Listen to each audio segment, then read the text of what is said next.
Memasteri perkutut itu penting atau tidak. Jadi ini adalah sasaran untuk pemula.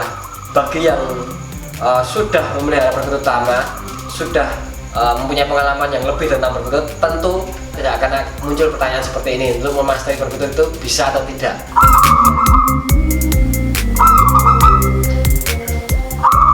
Assalamualaikum warahmatullahi wabarakatuh. Salam sejahtera Sobat Manggala dimanapun berada. Tentunya harapan kita semua dalam keadaan sehat walafiat dan tidak kekurangan sesuatu apapun. Untuk kesempatan kali ini kita akan membahas dari beberapa pertanyaan teman-teman yang turut komentar di Manggala Channel terkait masteran pada burung perkutut, yang tentunya hal ini sangat menarik sekali untuk kita bahas bersama.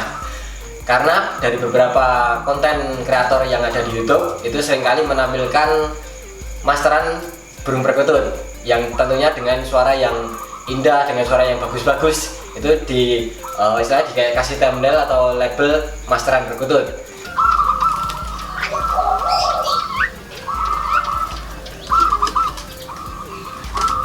Nah, di situ jadi banyak pertanyaan kepada kami tentang bagaimana cara memasteri perkutut yang baik, kapan sebaiknya akan memasteri perkutut, apakah dilakukan dari pi atau lolohan atau dan sebagainya. Banyak pertanyaan yang mengenai tentang seputaran masteran.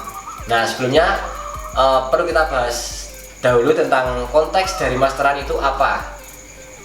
Jadi dalam dunia ocehan, dalam burung ocehan itu sering kita sebut kita dengar istilah masteran pada burung ocehan, yang tentunya masteran itu adalah mengisi atau menggantikan suara asli pada burung yang akan kita masteri. Jadi burung yang semulanya bersuara demikian lalu digantikan dengan suara yang kita inginkan pada masteran tersebut. Nah, lalu bagaimana kalau itu dilakukan pada burung perkutut? Nah, ini yang perlu kita bahas. Jadi gini, dalam dunia perkutut itu sebenarnya perlu digarisbawahi, ini perlu dicatat, tidak bisa dimasteri. Jadi perkutut itu adalah burung yang termasuk bisa dibilang burung jujur. Dia akan bersuara apa adanya, dalam artian karena menurut para sesepuh terdahulu perkutut itu mempunyai dasar suara yang tidak bisa dirubah, yang dalam hal perkutut yang baik itu mempunyai istilah kandel garing bening atau bersuara tebal, bersuara kering dan bersih. Nah, itu tidak bisa dirubah. Tapi kalau untuk dipancing, untuk diberikan suara-suara agar terpancing untuk berbunyi itu bisa, tapi untuk dimasteri itu tidak bisa. Makanya tapi kok banyak konten kreator yang memakai istilah masteran pada burung perkutut.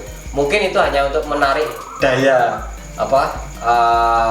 channelnya biar bisa dilihat, karena memang tidak dipungkiri untuk urusan masteran itu sangat dicari pegiat burung apapun, tidak terkecuali ocehan maupun burung perkutut. Nah, lalu bagaimana kalau sudah terlanjur untuk masteri? Ya tidak akan bisa masuk, karena memang burung-burung perkutut itu tidak bisa dimasteri. Walaupun kita memelihara dari piye sekalipun, kita perdengarkan setiap hari, kita bunyikan MP3 yang berbunyi masteran, atau kita sandingkan dengan perkutut-perkutut yang bagus iramanya sekalipun, itu tidak akan masuk dalam perkutut yang kita miliki. Kalau memang suara perkututnya dasarnya sudah seperti itu. Tapi kalau memang suaranya memang sudah bagus, tidak usah dimasteri pun juga akan bagus, karena memang memelihara perkutut itu butuh kesabaran yang ekstra. Tidak seperti burung-burung yang lainnya, seperti burung ocehan. Jadi pada burung anggungan, tak terkecuali perkutut, terkuku maupun puter dan sebagainya, itu tidak bisa dimasteri. Jadi hanya bisa dipancing, karena ya seperti tadi, itu burung jujur. Dia hanya mengeluarkan suara aslinya. Misalkan suaranya klau, ketekuk dan sebagainya, itu tidak akan bisa dirubah menjadi yang lainnya. Tapi proses berjalannya waktu itu bisa akan berubah sesuai dasar suaranya yang alami.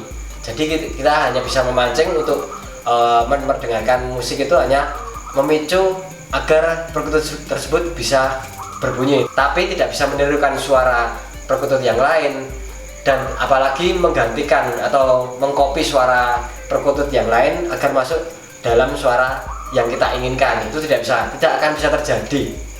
Walaupun kita dengarkan setiap hari, mau setiap pagi maupun malam itu tidak akan bisa menggantikan suara aslinya.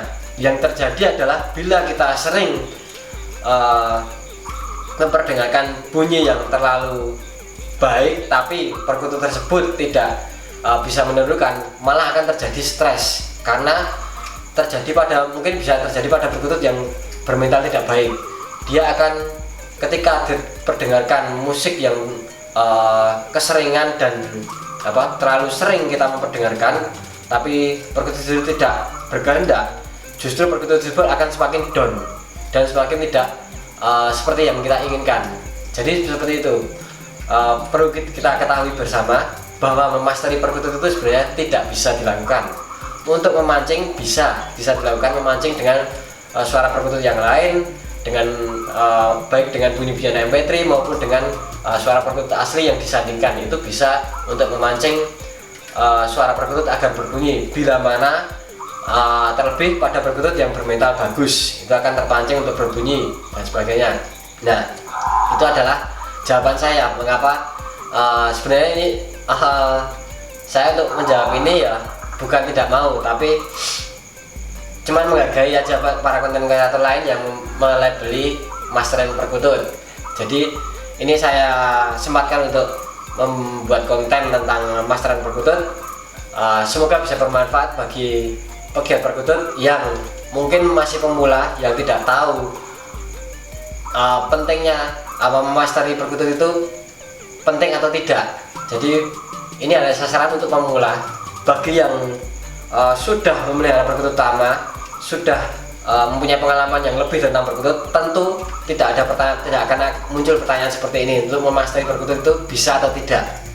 Jadi maksud yang kita sampaikan dalam hal ini adalah jangan sekali-sekali mencoba memasteri perkutut untuk mengharapkan agar mempunyai suara perkutut dengan ciri yang lain, dalam artian mempunyai suara yang lain dari perkutut yang kita miliki.